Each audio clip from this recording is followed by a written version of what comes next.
الحمد لله والصلاة والسلام على رسول الله وعلى آله وصحبه ومن والاه، وبعد. أبنائي وبناتي طلاب وطالبات الشهادة الثانوية الأزهرية، أهلا ومرحبا بكم في هذه الحلقة الجديدة من حلقات مادة التفسير.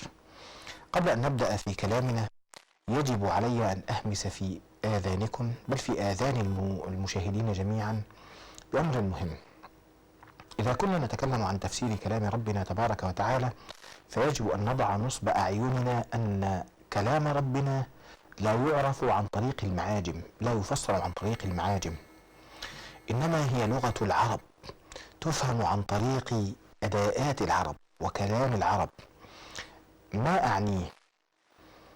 إن مش أي واحد يفتح كتاب ويطلع في كتاب يستطيع أن يفسر كلام ربنا تبارك وتعالى. النبي صلى الله عليه وآله وسلم ترك لنا قرآنا، وترك لنا سنة، وترك لنا مناهج لفهم القرآن والسنة، ولذلك يجب على كل واحد منا أن يستخدم هذه المناهج ليفهم مراد ربه ومراد نبيه صلى الله عليه وآله وسلم. مرة كثير من الناس يقول لك: يا جدع احنا مجتهدين، احنا كمان نقدر نفتح المصحف ونفسر، ونجيب المعجم ونحطه جنب المصحف ونبدأ نقول الكلمة دي معناها كذا والكلمة دي معناها كذا. والله الذي لا إله إلا هو، إن الذي يسلك هذا المسلك من غير أن يتربى على أيدي العلماء لبالتأكيد سوف يضل السبيل.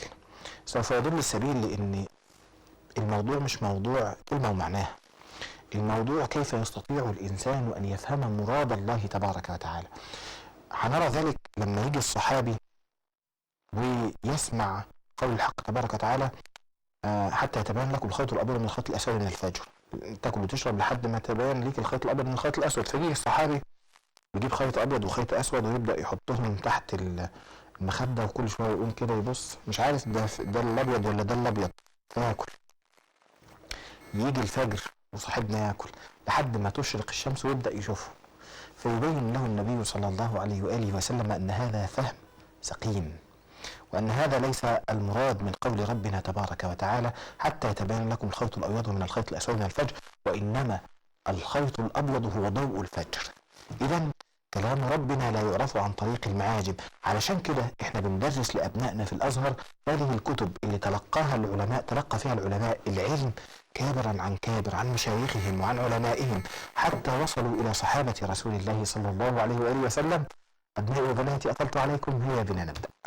يقول ربنا تبارك وتعالى: أم للإنسان ما تمنى فلله الآخرة والأولى وكم من ملك في السماوات لا تغني شفاعتهم شيئا إلا من بعد أن يأذن الله لمن يشاء ويرضى. ما نوع أم في قوله تعالى: أم للإنسان ما تمنى؟ الإجابة: أم في قوله أم للإنسان ما تمنى هي أم المنقطعة.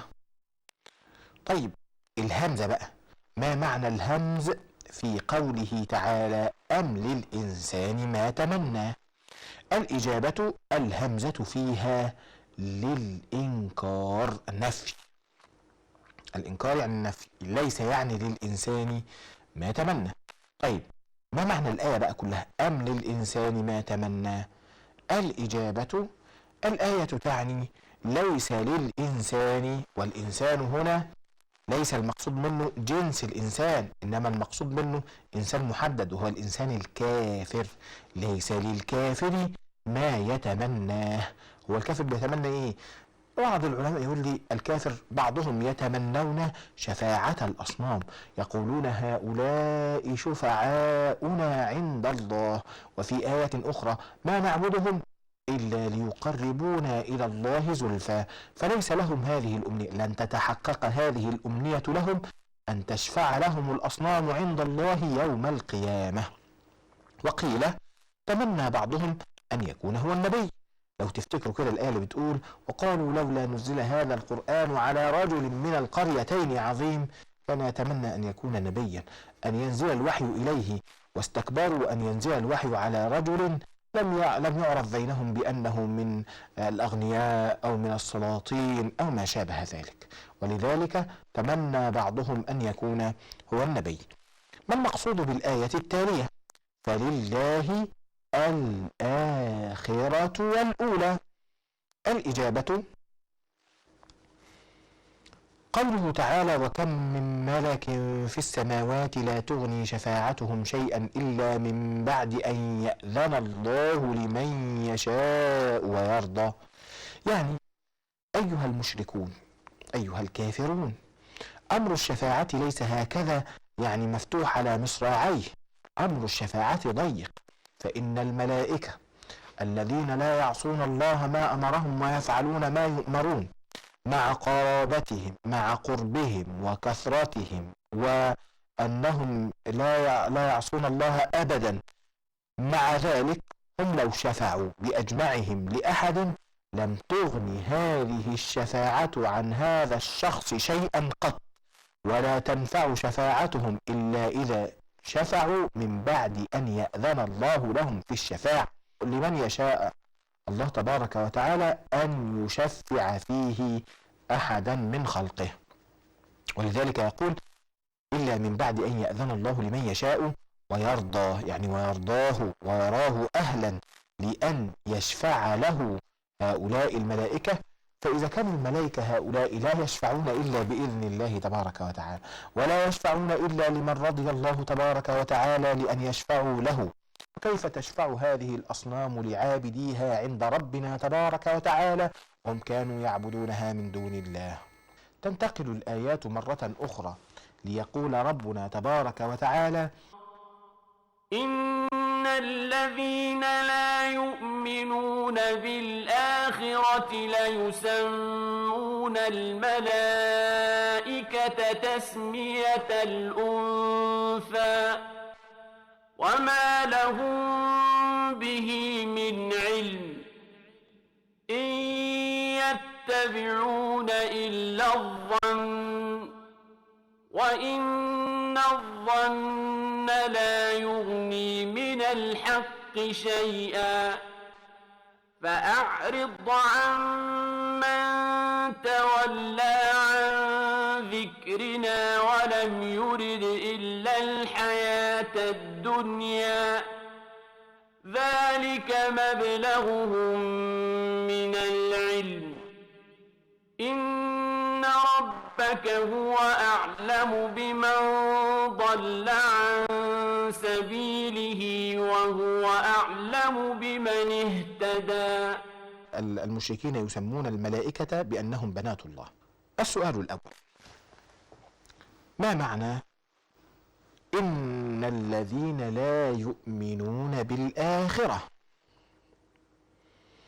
الإجابة: إن الذين لا يؤمنون بالآخرة أي المشركون الذين لا يؤمنون بالبعث والحساب لا يسمون الملائكة، أي لا يطلقون على كل واحد من ملائكة ربنا تبارك وتعالى تسمية الأنثى، لأنهم إذا قالوا للملائكة أنهم بنات الله قد أطلقوا على كل واحد منهم بنتا، وهذه هي تسمية الأنثى.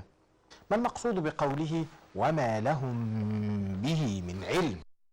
الإجابة: وما لهم به من علم يعني ما لهم بهذا القول، فالضمير في قوله بهم يعود على قولهم أن الملائكة بنات الله، أي ما لهم بما يقولون من علم.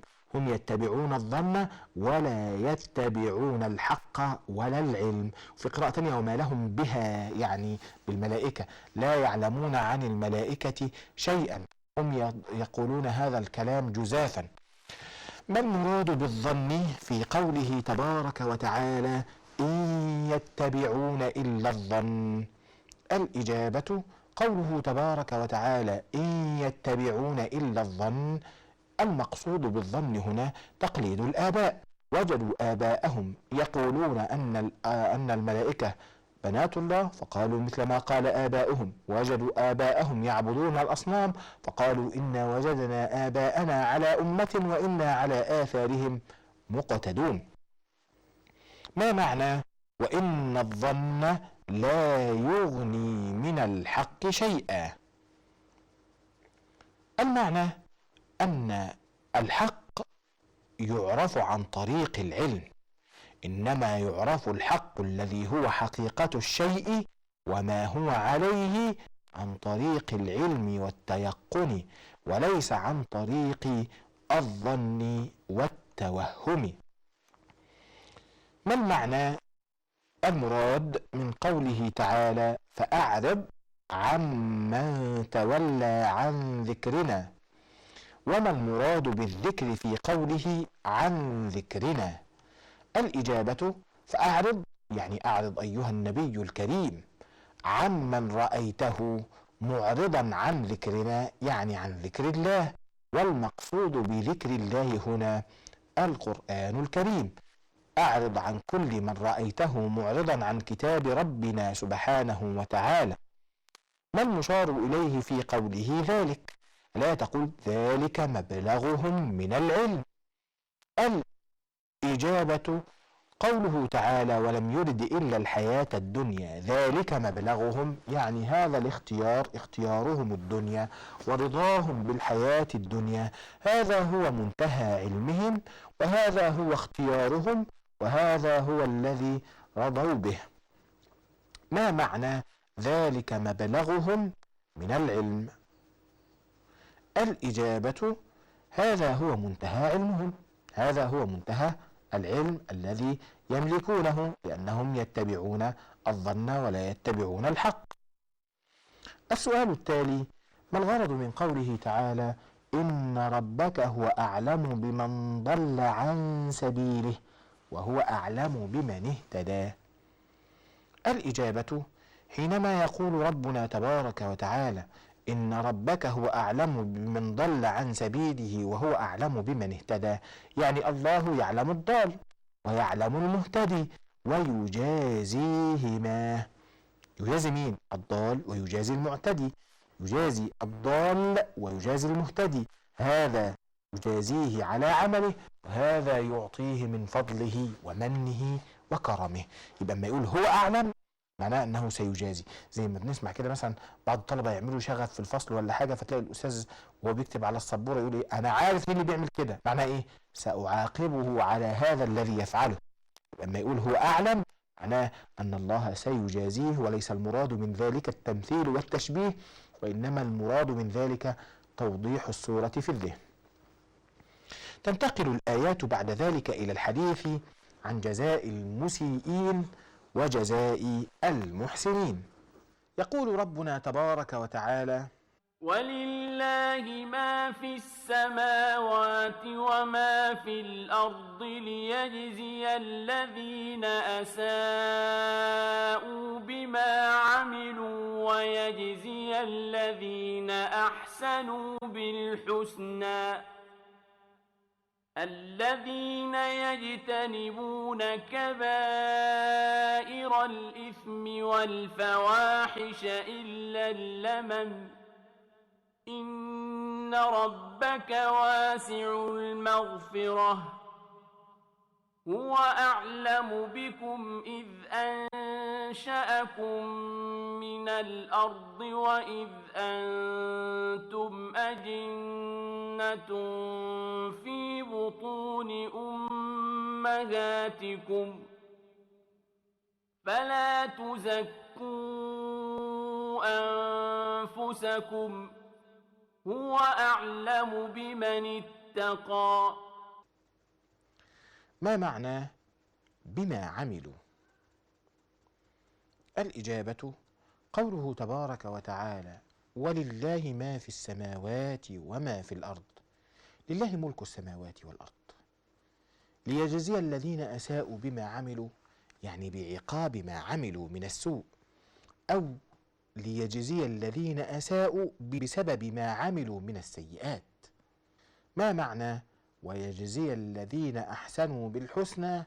وما المراد بالحسنى؟ الإجابة: ويجزي الذين أحسنوا بالحسنى، إما أن يكون المراد بالحسنى هنا أي بالمثوبة الحسنى وهي الجنة، أو أن يكون المراد ليجزي الذين أحسنوا بسبب الأعمال الحسنى التي كانوا يعملونها في الدنيا. فالمعنى أن الله عز وجل إنما خلق العالم وسوى هذا الملكوت ليجزي المحسن من المكلفين والمسيء منهم، إذ الملك أهل لنصر الأولياء ولقهر الأعداء.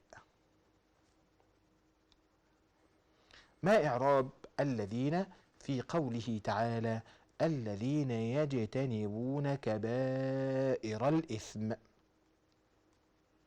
الذين بدل من إيه؟ الذين أحسنوا. مش قال ليجزي الذين أساءوا بما عملوا ويجزي الذين أحسنوا؟ هم مين الذين أحسنوا؟ الذين يجتنبون كبائر الإثم والفواحش، يبقى بدل من الذين أحسنوا في محل نصب. ما معنى الذين يجتنبون كبائر الإثم والفواحش؟ الإجابة: أي الذين يجتنبون الكبائر من الإثم، فالإثم جنس، الألف واللام دي لام الجنس، يشتمل على كبائر. الإثم ده يشتمل على كبائر زي الزنا وزي القتل، ويشتمل أيضا على صغائر، فهنا هؤلاء يجتنبون الكبائر. فما المقصود بالكبائر؟ قال العلماء في تفسير الكبائر أقوال كثيرة، لكن من أقوى هذه التفسيرات أن الكبائر هي الذنوب التي يكبر عقابها، أن الكبائر هي الذنوب التي يكبر عقابها كالزنا والسرقة وما شابه ذلك. طيب بس هو قال الكبائر وقال الفواحش، يجتنبون كبائر الإثم والفواحش، فما المراد بالفواحش وما الفرق بين الفواحش وبين الكبائر؟ الإجابة أن قوله تبارك وتعالى الفواحش والفواحش، الفواحش هي ما فحش من الكبائر، كأنه قال والفواحش منها خاصة، فالكبائر تنقسم إلى فواحش وغير فواحش، فهي أفحش الكبائر، أفظع الكبائر تسمى فواحش. ده رأي. والرأي الثاني قال لي لا، الفرق بينهما أن الكبائر ما أوعد الله عليه بالنار كالشرك بالله وكعقوق الوالدين، أما الفواحش فالفواحش هي ما شرع فيها الحد، زي القتل، زي الزنا، زي القذف، زي السرقة. فهذا هو الرأي الثاني في الفارق ما بين الفواحش والكبائر. إذا انتقلنا إلى معنى اللمم في قوله تبارك وتعالى الذين يجتنبون كبائر الإثم والفواحش إلا اللمم، فما المقصود باللمم؟ الإجابة أن اللمم أي الصغائر، إلا اللمم يعني إلا الصغائر، لأن التحرز عن الصغائر ده أمر ما هواش أمر يسير. طيب إذا سألناكم وقلنا لكم ما نوع الاستثناء في قوله إلا اللمم وما مثال اللمم؟ قال العلماء أن هذا الاستثناء في قوله يجتنبون كبائر الإثم والفواحش إلا اللمم هو استثناء منقطع. لو تفتكروا مع بعض كده ما هو الاستثناء المنقطع؟ اللي بيكون المستثنى ليس جزءا من المستثنى منه. حضر الأطباء إلا مريضا، يبقى إلا مدرسا، يبقى المستثنى ده اللي هو كلمة مدرس ليس جزءا من المستثنى منه اللي هو الأطباء. كذلك كلمة اللمم ليست جزءا من الكبائر، لأن اللمم هي الصغائر والكبائر عكس الصغائر، فيبقى ده بنسميه استثناء إيه؟ استثناء منقطع، لأنه ليس من الكبائر والفواحش. أما عن مثال اللمم فاللمم كالنظرة والقبلة واللمسة والغمزة وما شابه ذلك من الذنوب التي نرجو من الله تبارك وتعالى أن لا يعاقبنا بها. ما المقصود بقوله تبارك وتعالى إن ربك واسع المغفرة؟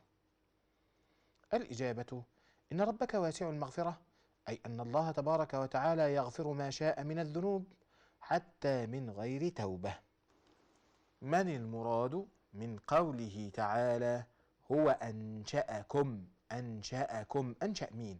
أنشأكم، أصل الآية بتقول إيه؟ هو أنشأكم من الأرض، هو أنشأكم من الأرض. هل إحنا اتخلقنا من الطين مباشرة، ولا إحنا كنا أجنة في بطون الأمهات؟ وما مفرد أجنة؟ يقول لي إن كلمة هو أنشأكم المقصود بها أصلنا. أنشأكم يعني أنشأ أباكم اللي هو سيدنا آدم عليه السلام، هو الذي أنشأه الله تبارك وتعالى من الأرض مباشرة. أما نحن فنحن الذين خلقنا الله تبارك وتعالى أجنة في بطون أمهاتنا، ولذلك يقول هو أعلم بكم إذ أنشأكم من الأرض وإذ أنتم إيه؟ أجنة. أجنة جمع جنين، جنة في بطون الأمهات. ما معنى فلا تزكوا أنفسكم؟ وما السبب في نزول هذه الآية؟ قوله تبارك وتعالى فلا تزكوا أنفسكم، يعني لا تنسبوا أنفسكم إلى زكاء العمل وزيادة الخير وزيادة الطاعات، أو إلى الزكاة والطهارة من المعاصي، ولا تثنوا على أنفسكم، فقد علم الله الزكي منكم والتقي أولا وآخرا قبل أن يخرجكم من بطون أمهاتكم وقبل أن يخرجكم من صلب آدم، ولذلك اكتفوا بعلم الله تبارك وتعالى. السؤال التالي: ما حكم تزكية النفس؟ الإجابة: حكم المدح إذا كان على سبيل الإعجاب والرياء فهو منهي عنه، أما إذا كان المدح على سبيل الاعتراف بنعم الله تبارك وتعالى فحكمه جائز، لأن السعادة بالطاعة طاعة، وذكر الطاعة شكر. قال تعالى: وأما بنعمة ربك فحدث. ما المقصود بقوله هو أعلم بمن اتقى؟ يعني اكتفوا بعلم الله عن علم الناس، وبجزاء الله تبارك وتعالى عن ثناء الناس.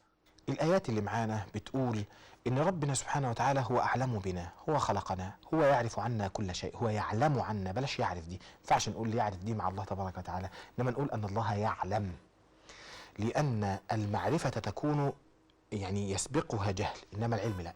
فالله تبارك وتعالى يعلم عنا كل شيء، فبيقول لك إيه؟ بيقول لك لا تزكوا أنفسكم، هو أعلم بكم إذ أنشأكم من الأرض وإذ أنتم أجنة في بطون أمهاتكم فلا تزكوا أنفسكم هو أعلم بمن اتقى. يعني أنت بتعمل أعمال صالحة أو أنت ما بتعملش أعمال سيئة، ده شيء جميل، ده شيء كويس، ولكن إياك أن تتكلم بهذا أمام الناس رياء ومفاخرة. اعلم أنك إذا عملت طاعة أن الله تبارك وتعالى هو الذي من عليك ووفقك إلى فعل هذه الطاعة، واعلم أنك إذا عملت معصية فأنها من تقصيرك أنت. فبعض الناس لما يجي مثلا يتصدق ولا حاجة لازم ينزل خبر في الجرايد إن فلان الفلاني النهاردة راح لجمعية مش عارف إيه وتبرع لهم بمبلغ 50,000 جنيه، وإن الجمعية بتشكره، وإن الجمعية كانت هتروح في كذا من غيره. لا يا أخي، أنت لماذا تفعل هذه الحسنة؟ واحد بتكلمه وهو مذنب فتقول له ايه؟ يا اخي انت ما بتصليش، شوفني انا بصلي، انا بصوم. او بتقول له ايه؟ انت ما بتزكيش، شوف انا عمري ما قطعت الزكاة في يوم من الايام. انت ما بتسمعش كلام، انت ما بتصليش، انت انسان مش كويس، انا عمري ما زنيت، انا عمري. يا اخي لا تنسبوا نفسك الى زكاة العمل ولا طهارة العمل. لا تزكوا انفسكم. ليه؟ هو اعلم بمن اتقى. إذا كنت بتعمل هذا العمل من أجل الله تبارك وتعالى فالله تبارك وتعالى أعلم، يعلم أنك تتقي أو لا تتقي، فاكتفي بعلم الله تبارك وتعالى عن ثناء الناس.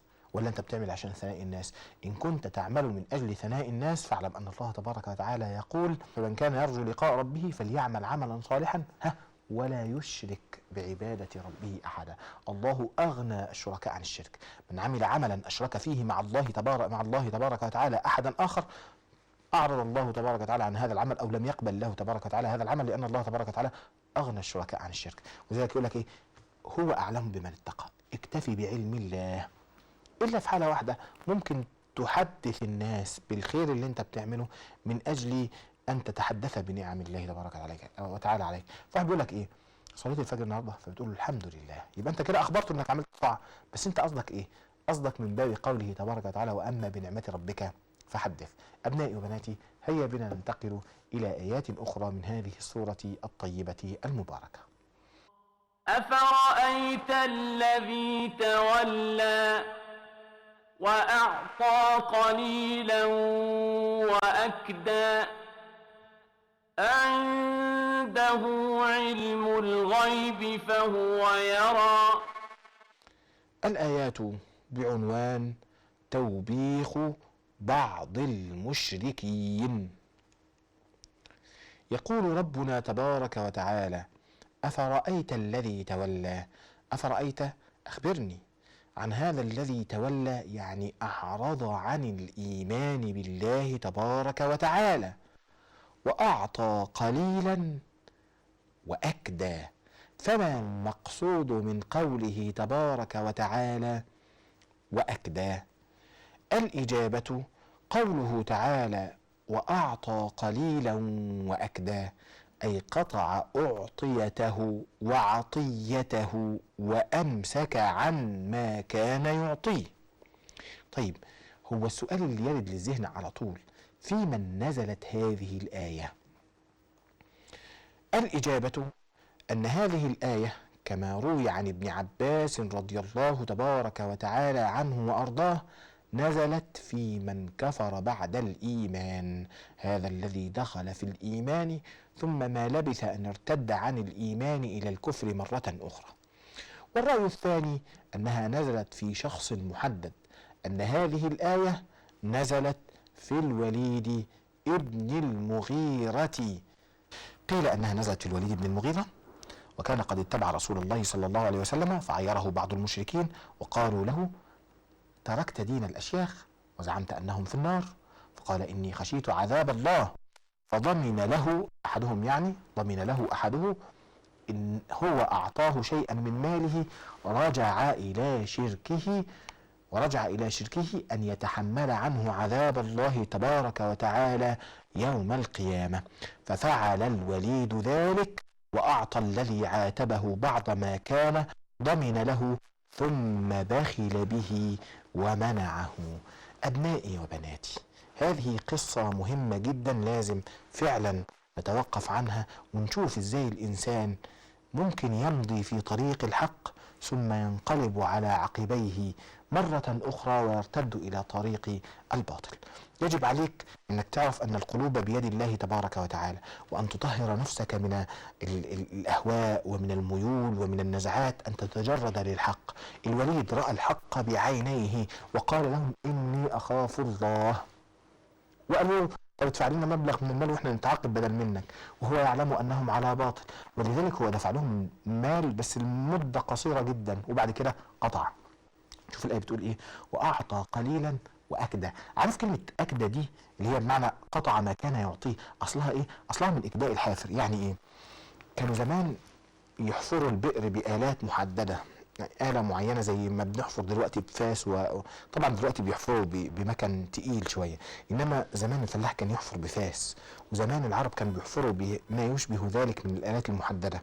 فممكن هو بيحفر عشان يطلع البئر اللي هيشرب منها تقابله كدية. كدية دي يعني صخرة صعبة قوي، صخرة صلبة جدا. فيعمل ايه؟ هو كان بيفحت وبينزل علشان يوصل للبئر، فتقابله هذه الكدية فيتوقف. هو ده معنى كلمة وأعطى قليلا وأكدى. هو أعطاه مبلغ معين وبعدين توقف، لأن الوليد يعلم أن هذا الكلام كله باطل، وأن محدش هيتحمل عن حد يوم القيامة شيء. فعلشان كده هو لما اداله مبلغ من المال لهوى في قلبه، هو مش عايز يؤمن، ولكنه يعرف أن النبي صلى الله عليه وآله وسلم على الحق. ولذلك أبنائي وبناتي، النصيحة التي أحب أن أوجهها إليكم دائما: كونوا على حق، إياكم من المراء في الباطل. لما الإنسان فيه إشكالية كبيرة جدا، إشكالية المجادلة بالباطل، إنك نفسك تنتصر لرأيك. يا أخي سيبك من إنك تكسب العقول بقدرتك على الإقناع، وبقدرتك على الالتفاف، وبقدرتك على تزويق الكلام. المهم تكسب القلوب. تكسب قلوب الناس بالصدق والأمانة والإخلاص واتباع النبي صلى الله عليه وآله وسلم. أقول قولي هذا وأستغفر الله العلي العظيم لي ولكم. حياكم الله ورعاكم، ولكل خير أبقاكم، ومن كل شر نجاكم، وفي الحلقة القادمة نراكم، وسلام الله عليكم ورحمته وبركاته.